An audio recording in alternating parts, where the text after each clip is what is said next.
ആക്കിയിട്ടുണ്ട്. അപ്പൊ ഞാൻ അത്ഭുതപ്പെടുന്ന ചില ക്രിസ്ത്യൻ ഗ്രൂപ്പുകളിൽ എത്രമാത്രം അപരമത വിദ്വേഷപരമായിട്ടുള്ള കമന്റുകളാണ് വരുന്നത്, അങ്ങനെയുള്ള ആർട്ടിക്കിളുകൾ വരുന്നു, അതിനെ ഒരുപാട് പേര് ഷെയർ ചെയ്യുന്നു. അപ്പൊ ക്രിസ്ത്യൻ ഗ്രൂപ്പിന്റെ ഇടയിൽ ഇങ്ങനെയുള്ള മുസ്ലിം വിദ്വേഷം വളർത്തുന്ന ചില സംഘടനകളും ഉണ്ട്. മുസ്ലിം വിദ്വേഷം അജണ്ടയാക്കിയിട്ടുള്ള ഒരു പ്രസ്ഥാനം, കാസ പോലെയുള്ള പ്രസ്ഥാനം ഇവിടെ കേരളത്തിൽ പ്രവർത്തിക്കുന്നു. അവരെ പറ്റിയാണ് ചോദിക്കണമെന്നും കൂടി ഉണ്ടായിരുന്നത്. ഇപ്പൊ നമ്മള് ക്രിസ്ത്യൻ കമ്മ്യൂണിറ്റീനെ നമ്മൾ പറയുന്ന സമയത്ത് കേരളത്തിലെ ക്രിസ്ത്യൻ കമ്മ്യൂണിറ്റീനെ നമ്മൾ എപ്പോഴും അസോസിയേറ്റ് ചെയ്തുകൊണ്ടിരുന്നത് കുറച്ചുകൂടെ എന്താ പറയാ, സ്കൂളുകൾ അല്ലെങ്കിൽ സേവന രംഗം, ആശുപത്രികൾ അല്ലെങ്കിൽ ആതുരാലയങ്ങൾ, അങ്ങനെ ഒരു സ്പേസ് ഉണ്ടായിരുന്ന എല്ലാ സമയത്തും സമാധാനത്തിന്റെ ഒരു പാത തെരഞ്ഞെടുത്തിരുന്ന, അത് ഔദ്യോഗികമായിട്ടുള്ളവരാണെങ്കിലും അച്ഛന്മാരാണെങ്കിലും സമൂഹം മൊത്തത്തിലാണെങ്കിലും സൊസൈറ്റിയിൽ ഇടപെടുന്ന സമയത്ത് കുറച്ചും കൂടി ഒരു സേവനപരമായിട്ട് ഇടപെടുക, കുറച്ച് എവിടെയോ നമുക്ക് അങ്ങനെ ഒരു പ്രതിച്ഛായ ഇത്രയും വർഷങ്ങളായിട്ടുണ്ടായിരുന്നത്. പക്ഷെ അത്തരം സ്പേസസിൽ നിന്ന് എങ്ങനെയാണ് കാസ പോലെ ഇത്രയും തീവ്ര സ്വഭാവമുള്ള വിദ്വേഷപരമായിട്ട് ഇപ്പൊ ഈ സോഷ്യൽ മീഡിയയിൽ മാത്രമല്ല മറ്റു പല സ്ഥലങ്ങളിലും റിയൽ വേൾഡിലേക്കും എന്നൊക്കെ പറയുന്ന പോലെ അവരുടെ രൂപങ്ങൾ വരുന്നത് നമ്മൾ കാണുന്നുണ്ട്. എങ്ങനെയാണ് അത് വന്നതും കൂടി അറിയാൻ ആഗ്രഹമുണ്ട്. ഈ കാസ പോലെയുള്ള ഇതിന്റെ എൻട്രി നമ്മളെ അത്ഭുതപ്പെടുത്തുന്നതാണ്. അപ്പൊ തൊട്ടു മുമ്പ് പറഞ്ഞത് എന്തായിരുന്നു ഒരു ക്രിസ്ത്യൻസിനെ പറ്റിയുള്ള ഇവിടുത്തെ ജനങ്ങളുടെ ഒരു കാഴ്ചപ്പാട്. അന്ന പറഞ്ഞതുപോലെ അതൊരു യഥാർത്ഥ കാഴ്ചപ്പാടായിരുന്നു. ഈ കാഴ്ചപ്പാട് എവിടെ നിന്ന് വരുന്നതാണ്? ഈ കാഴ്ചപ്പാട് ക്രിസ്ത്യാനികളുടെ ഗുരുവും കർത്താവുമായിട്ടുള്ള യേശുവിൽ നിന്ന് വരുന്നതാണ്. ഇന്നത്തെ ദിവസത്തിന്റെ പ്രത്യേകതയാണ് പെസഹ വ്യാഴം. യേശു ശിഷ്യന്മാരുടെ കാലുകളാണ് കഴുകിയത്. യേശു അന്നത്തെ അധികാരികളുടെ കാലുകളല്ല കഴുകിയത്. യേശുവിന് അറിയായിരുന്നു തന്നെ കുരിശിൽ തറയ്ക്കുന്നില്ല. കാരണം യേശു പറഞ്ഞ കാര്യങ്ങളൊക്കെ അവിടുത്തെ സാധാരണക്കാരുടെ, പാവപ്പെട്ടവരുടെ കാര്യങ്ങളായിരുന്നു. എന്നിട്ടും യേശു പോയി ആരുടെ കാല് കഴുകിയില്ല. അവിടുത്തെ ഭരണവർഗത്തിന്റെ കാലല്ല കഴുകിയത്, തന്റെ പ്രിയപ്പെട്ട അല്ലെങ്കിൽ സാധാരണക്കാരായ ശിഷ്യന്മാരുടെ കാലാണ് കഴുകിയത്. അപ്പം ഈ യേശു അന്ന് പറയുന്ന കൽപ്പന എന്താണ്? ഒരു കൽപ്പനയെ തന്നിട്ടുള്ളൂ, നിങ്ങൾ പരസ്പരം സ്നേഹിക്കണം എന്ന് പറഞ്ഞാൽ ക്രിസ്ത്യാനിയെ സ്നേഹിക്കണമെന്നല്ല, നിങ്ങൾ മറ്റുള്ള എല്ലാവരെയും സ്നേഹിക്കണം. യോഹന്നാന്റെ ലേഖനത്തില് വെറുക്കുന്നവൻ കൊലപാതകയാണ് എന്നൊരു വചനമുണ്ട്. വെറുക്കുന്നവൻ കൊലപാതകയാണ്. വെറുക്കാൻ പ്രേരിപ്പിക്കുന്നവൻ എന്താണ്? കൊലപാതകം ചെയ്യാൻ പ്രേരിപ്പിക്കുന്നവനാണ്.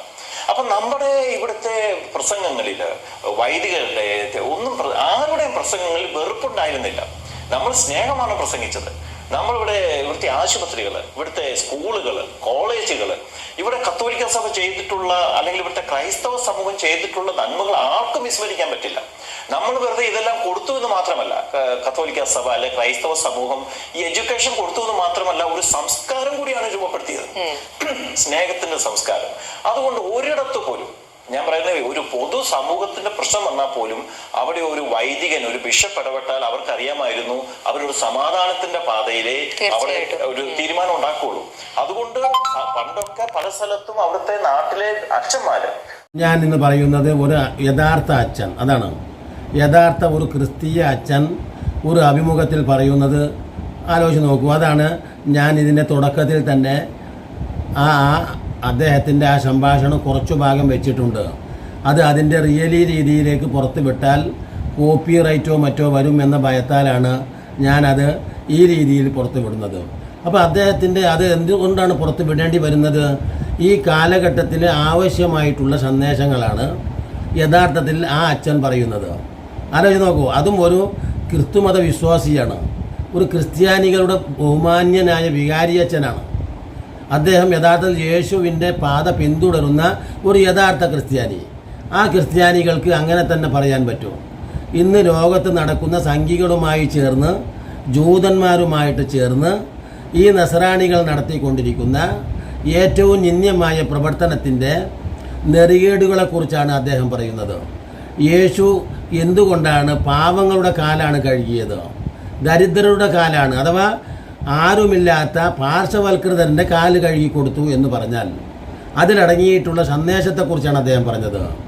അതായത് ഇന്ന് കാണുന്ന ഈ ക്രിസംഗി അച്ഛന്മാർ അധികാരികളുടെ കാല്, അഥവാ അത് നരേന്ദ്രമോദിയുടേതായാലും അമിത്ഷായുടേതായാലും പിണറായി വിജയൻ്റേതായാലും എന്ന് പറഞ്ഞാൽ തങ്ങളുടെ താല്പര്യങ്ങൾ, അഥവാ തങ്ങൾക്ക് ഈ സമ്പത്തുകൾ മുഴുവൻ സംഘടിപ്പിച്ച് മുഴുവൻ വിറ്റ് തൊലപ്പിച്ച് നോക്കണം. ഒട്ടനേകം, ഞാനത് പേരെടുത്ത് പറഞ്ഞാൽ പ്രശ്നമാവണ്ട, ഒട്ടനേകം അച്ഛന്മാർ അവർക്കെതിരെ ധാരാളം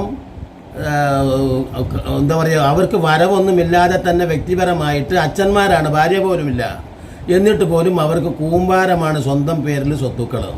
എന്തിനാണിത്? യേശു പറഞ്ഞത് എന്താണ്? യേശു ദരിദ്രനായിട്ട് യേശുവിനൊരു വീട് പോലുമില്ല, 6 അടി മണ്ണ് മരിച്ചു പോകുമ്പോൾ അല്ലാതെ ഒന്നുമില്ല. അങ്ങനെയുള്ള ആ യേശു, ആലോചിച്ച് നോക്കൂ, ആ യേശുവിൻ്റെ പേര് പറഞ്ഞ് ജനങ്ങളെ മുഴുവനും പറ്റിച്ച് ഇപ്പോൾ മുസ്ലിം വിദ്വേഷം മാത്രമാണ് തങ്ങൾക്ക് ഏറ്റവും ലാഭകരം എന്ന് മനസ്സിലാക്കിയിട്ട് കേരളത്തിൽ. അതോടൊപ്പം കേരളത്തിന് പുറത്ത് നടക്കുന്നത് മുഴുവനും നിങ്ങൾ നോക്കൂ. ആ സ്റ്റുവർട്ട് സ്റ്റെയിൻ എന്നു പേരായിട്ടുള്ള ആ പാവപ്പെട്ട മനുഷ്യനെയും അദ്ദേഹത്തിൻ്റെ കുഞ്ഞുങ്ങളെയും നോക്കട്ടെ ഇല്ലായ്മ ചെയ്ത ആ നരാധമനെ വെറുതെ വിട്ടിട്ട് പോലും ഇവിടുത്തെ ഈ PC ജോർജിനോ അതല്ലെങ്കിൽ ഇവിടുത്തെ ക്രിസംഗികൾക്ക് ഒന്നും പറയാനില്ല.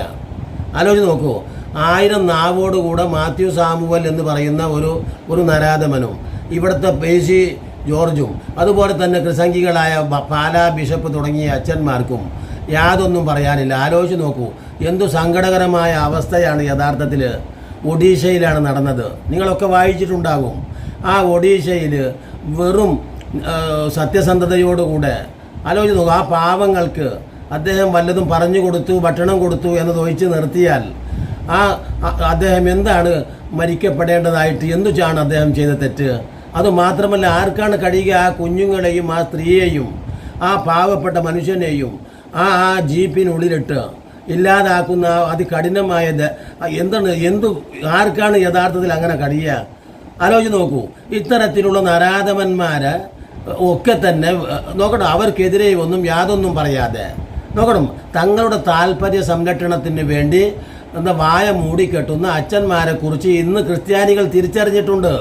അത് പാലാ ബിഷപ്പിൻ്റേതായാലും വേറെ ഉള്ള അന്യമത വിദ്വേഷം നടത്തുന്ന, പ്രത്യേകിച്ച് മുസ്ലിം വിദ്വേഷം നടത്തുന്ന ഈ കാസയുടേതായാലും ആളുകൾ, ബുദ്ധിയുള്ള ആളുകളാണ് കേരളത്തിലുള്ളത്.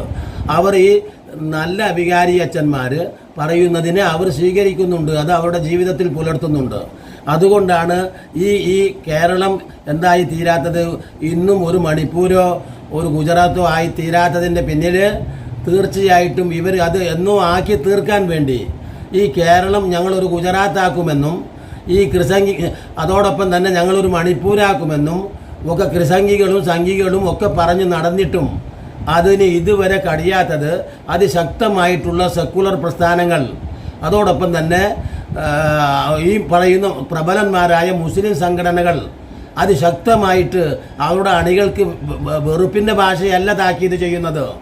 കാസയിലെ അച്ഛന്മാർ പറഞ്ഞു കൊടുക്കുന്നത് പോലെ മുസ്ലിങ്ങളിലെ ഏതെങ്കിലും ഒരു മൗലവി പറഞ്ഞു കൊടുത്താൽ പിന്നെ ആ മൗലവി ആ സ്ഥാനത്തുണ്ടാവില്ല.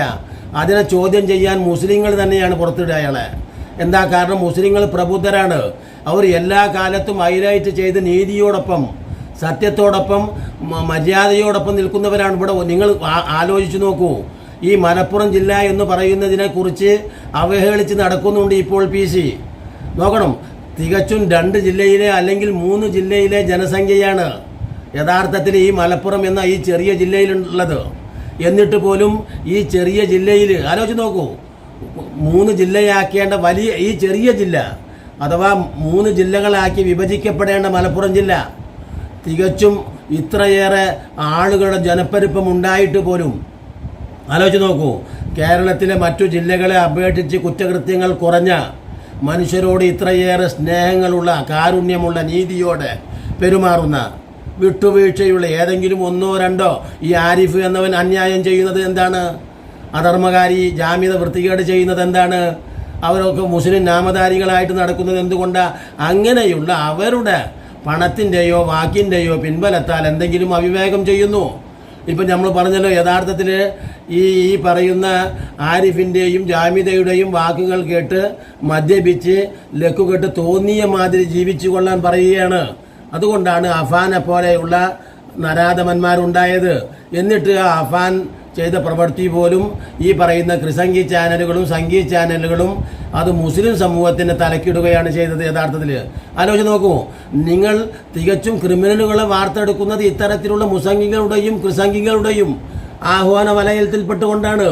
കാരണം തോന്നിയ മാതിരി നിങ്ങൾ ജീവിക്കൂ മക്കളെ എന്നാണ് ഈ ജാമിദ അവളുടെ വായ തുറന്നാൽ ഈ മുസ്ലിം സമൂഹത്തിന് പറഞ്ഞു കൊടുക്കുന്നത്. പെൺകുട്ടികൾക്ക്, ആൺകുട്ടികൾക്ക് മുസ്ലിമായി എന്ന ഒറ്റ കാരണത്താൽ ഈ പിള്ളേരെ മുഴുവനും ബ്രെയിൻ വാഷ് ചെയ്ത് തൻ്റേതായ ഇച്ഛയ്ക്ക് കൊണ്ടുവരികയാണ് ഈ സ്ത്രീയും ഈ പുരുഷനുമൊക്കെ ചെയ്തുകൊണ്ടിരിക്കുന്നത്.